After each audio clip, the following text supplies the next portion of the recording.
ઓમ શ્રી કૃષ્ણ પરમાત્મને નમઃ. શ્રીમદ ભાગવત કથા દૃષ્ટાંત અને રહસ્ય. શ્રીમદ ભાગવતમાં ડુંગરેજી મહારાજ ભગવાન શ્રી કૃષ્ણના બાળ સ્વરૂપને લાલો કહીને વર્ણવે છે અને બહુ જાણીતું વિધાન વારંવાર કરે છે કે લાલાએ પડખું ફેરવ્યું એટલે કે અંગ પરિવર્તન કર્યું તો ચાલો ઉત્સવ ઉજવો.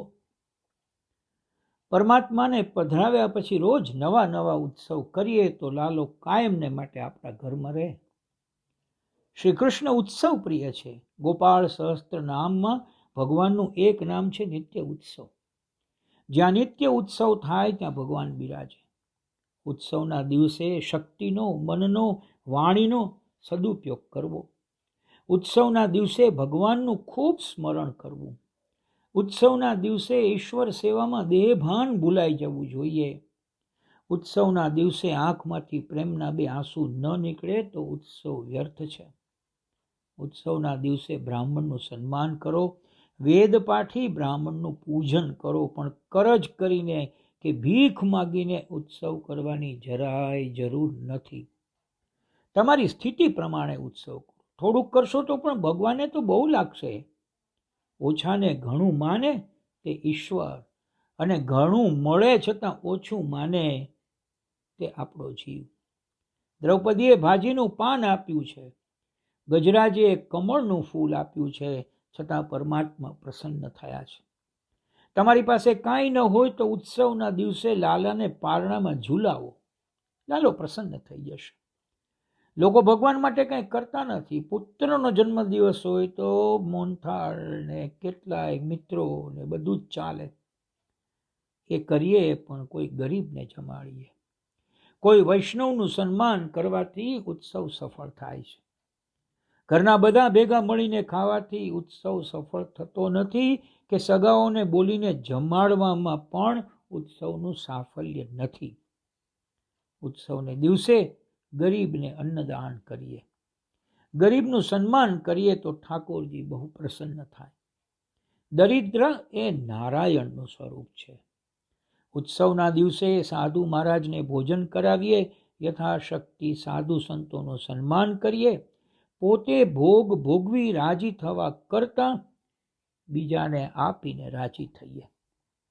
કેટલાક દાન પુણ્ય કરે છે પણ ઠાકોરજીનું સ્મરણ કરીને આપતા નથી.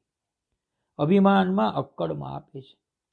ઘરમાં માલિક થઈને રહેશો તો દુઃખી થશો. એટલે ડુંગરેજી કહે છે કે મુનિમ થઈને રહેજો. બજારમાં ભાવ બેસી જાય તો શેઠને ઊંઘ આવતી નથી. મુનિમને નિરાતે ઊંઘ આવી જાય છે. જે નુકસાન થાય તે શેઠનું થાય. એવી ભાવના કરીએ કે હું આપતો નથી, બાલકૃષ્ણ આપે છે. આપનાર શ્રી કૃષ્ણ અને લેનાર શ્રી કૃષ્ણ. કોઈ પણ સત્કર્મ હોય તે શ્રી કૃષ્ણના સ્મરણ વગર સફળ થતું નથી. ઈશ્વરનું પ્રાગટ્ય હૃદયમાં થાય તે ઉત્સવ છે. ફરી સાંભળીએ, ઈશ્વરનું પ્રાગટ્ય આપણા હૃદયમાં થાય તે ઉત્સવ છે. ઉત્સવ પરમાત્મા સાથે એક થવા માટે છે. ઉત્સવ પરમાત્માના સ્મરણમાં તન્મય થવા માટે છે. બહિર્મુખ વૃત્તિને નિવૃત્ત કરવા અને અંતર્મુખ દૃષ્ટિને સિદ્ધ કરવા માટે ઉત્સવ છે. ઉત્સવ દેહમાં હોવા છતાં દેહભાન ભૂલવા માટે છે, વિદેહ થવા માટે છે. યશોદા એમ નથી કહેતા કે આ ગોવાળો ગરીબ છે તેને મારે મદદ કરવી છે. જીવ ઈશ્વરનો દીકરો છે. જીવ ઈશ્વરનો અંશ છે. જે ઈશ્વરનો દીકરો છે તેને ગરીબ કહો તો ઈશ્વરને શું ખોટું ન લાગે? ઈશ્વરના રાજ્યમાં ખરેખર જોઈએ તો કોઈ ગરીબ નથી.